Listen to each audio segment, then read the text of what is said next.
नमस्कार। मैं यह वीडियो साइबर ठगी और साइबर ठग से संबंधित मामलों के विषय में आपको सावधान करने के लिए बनाया हूँ। साइबर ठग आरंभ में जो ठगी करते थे उसमें वो पहले एटीएम का नंबर, सीवी नंबर, ओटीपी इसका प्रयोग करके लोगों के खाते से पैसा उड़ा लेते थे और उसके लिए पहले कोई कानून भी नहीं था, कोई धरपकड़ भी नहीं होता था।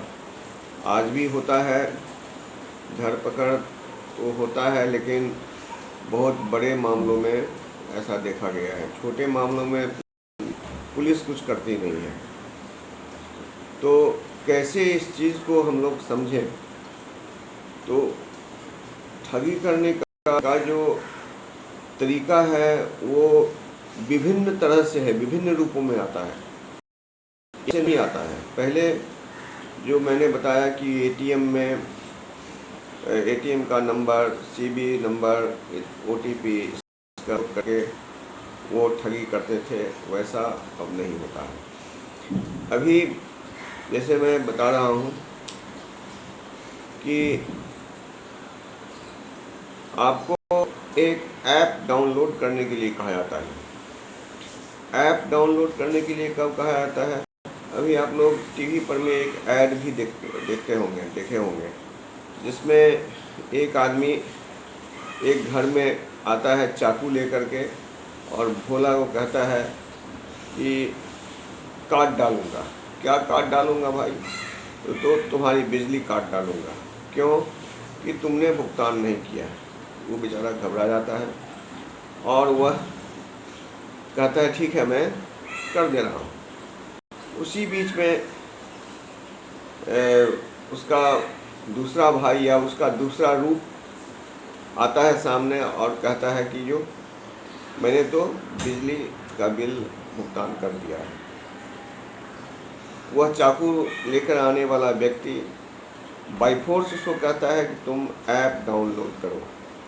अब ऐप डाउनलोड करने के लिए क्यों कहता है, इसके विषय में मैं बता रहा हूँ।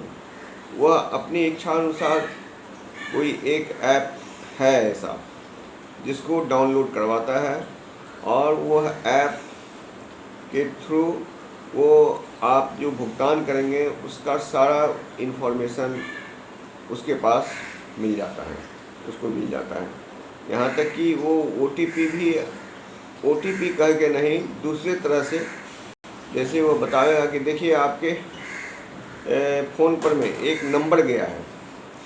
वो यह नहीं कहता है कि यह ओटीपी है, वह यह कहता है कि आपके फ़ोन पर एक नंबर गया है, उस नंबर को आप हमसे शेयर कीजिए। और वह नंबर आप जैसे ही शेयर करते हैं वैसे ही वह एक धनराशि जो वो आप यहाँ से कुछ भी, जैसे बिजली के बिल भुगतान करने के लिए आप 300 रुपया, 100 रुपया, 200 रुपया, 500 रुपया जो भी है वो भुगतान करने का प्रयास करते हैं। वो अमाउंट जो आप उसमें डालते हैं वो उसको उसमें बढ़ा करके और आपके खाते से वो पैसा निकाल लेता है। पैसा निकालने के बाद आपको मैसेज जब आता है तो आप देखते हैं कि मेरे खाते से इतना पैसा डेबिट हो गया है। बैंक आपको सूचना देती है एसएमएस के थ्रू कि आपके खाते से इतना पैसा डेबिट हो गया है। तो उस परिस्थिति में उसमें उसके साथ एक और रहता है कि अगर यह ट्रांजैक्शन आपने नहीं किया है तो आप इस नंबर पर, एक नंबर दिया हुआ रहता है, तो इस नंबर पर एसएमएस करके अपने खाते को ब्लॉक कर दें। ब्लॉक करने के लिए इसलिए कहता है ताकि फर्दर आपके खाते से डेबिट नहीं हो सके। वो उस परिस्थिति में वो क्या करता है, जो एक बार पैसा निकाल लिया फिर उसके बाद दूसरा पैसा निकालने का मैसेज आपको भेजेगा, तीसरा बार पैसा का मैसेज भेजेगा और कहेगा कि इसमें जो OTP गया है उस OTP को शेयर कीजिए। तो आपको घबराना नहीं है, आपको उसकी बात नहीं आना है। वो कब ऐसा भी कह सकता है कि जो पैसा हमने निकाला है आप उसको डांट फटकार करेंगे तो वो कहेगा कि हम आपका पैसा वापस कर देते हैं, हम आपको एक OTP भेज रहे हैं, आप OTP को शेयर कीजिए, हम आपका पैसा लौटा देते हैं। आप जैसे ही OTP शेयर करते हैं उसके साथ, वो फिर दोबारा आपके खाते से पैसा निकाल देता है। उसको ये इस बात की जानकारी मिल जाती है कि आपके खाते में कितना पैसा है और अकॉर्डिंगली वो उसको निकालने के लिए प्रयास करता है। इसलिए आपको जैसे ही पता चलता है कि हमारे खाते से अमुक अमाउंट डेबिट हो गया है और ये अमाउंट डेबिट हमने नहीं किया है, तो आप अविलंब SMS करके ब्लॉक कर दीजिए और ब्लॉक करने के बाद आप बैंक से संपर्क कीजिए। निकटतम ब्रांच जो है आपका, जो आपका होम ब्रांच है, होम ब्रांच ही कुछ इसमें मदद कर सकता है। होम ब्रांच में जाइए और देखिए उसको कि आपका खाता वास्तविक में ब्लॉक हुआ है या नहीं हुआ है, या आपके खाते से और कोई दूसरा ट्रांजैक्शन हुआ है कि नहीं हुआ है। अगर नहीं हुआ है तो आप भाग्यशाली हैं, लेकिन अगर हुआ है तो उस समय तक अगर आपका खाता ब्लॉक नहीं हुआ है तो आप खाता ब्लॉक कर लीजिए, इमीडिएट ब्लॉक कीजिए।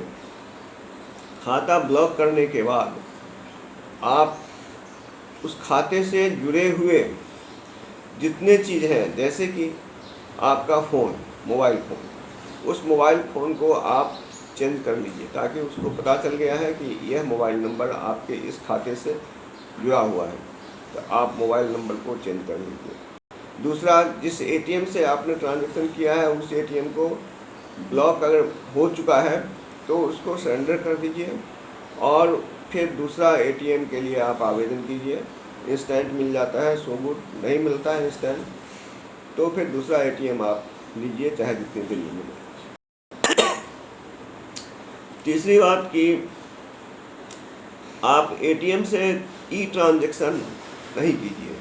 ट्रांजैक्शन करने में इस बात की पूरी संभावना रहती है कि वो हैकर आपके ATM से आपके कॉमर्स के ट्रांजैक्शन को अपने तरफ, चूँकि उसके पास आपका सारा डिटेल्स अवेलेबल है, और वह आपका पैसा निकाल ले सकता है। तो और इसमें है कि थाना में सूचना दीजिए, जो आपका निकटतम थाना है उस थाना में सूचना दीजिए। फिर साइबर सेल खोला है सरकार, हर एक ज़िले में साइबर सेल है, तो साइबर सेल में आप जाइए।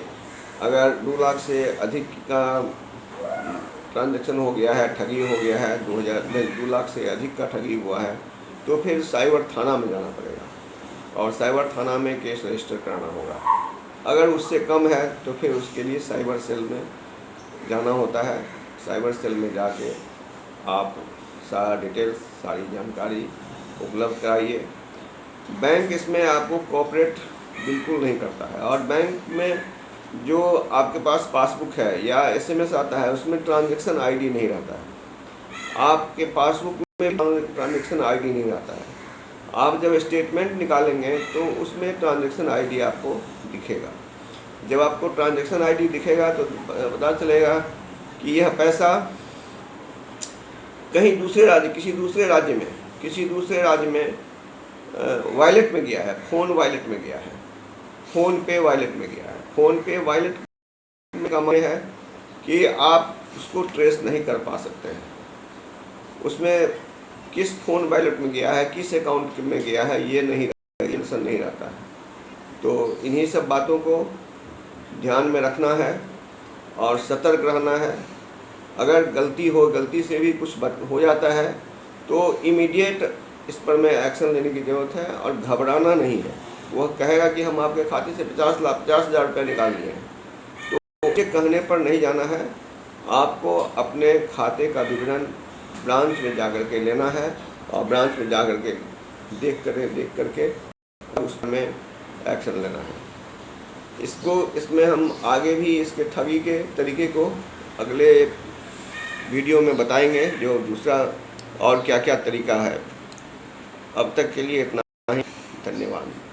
अगर आपको पसंद आवे तो इसको लाइक कीजिएगा, शेयर कीजिएगा, सब्सक्राइब कीजिएगा।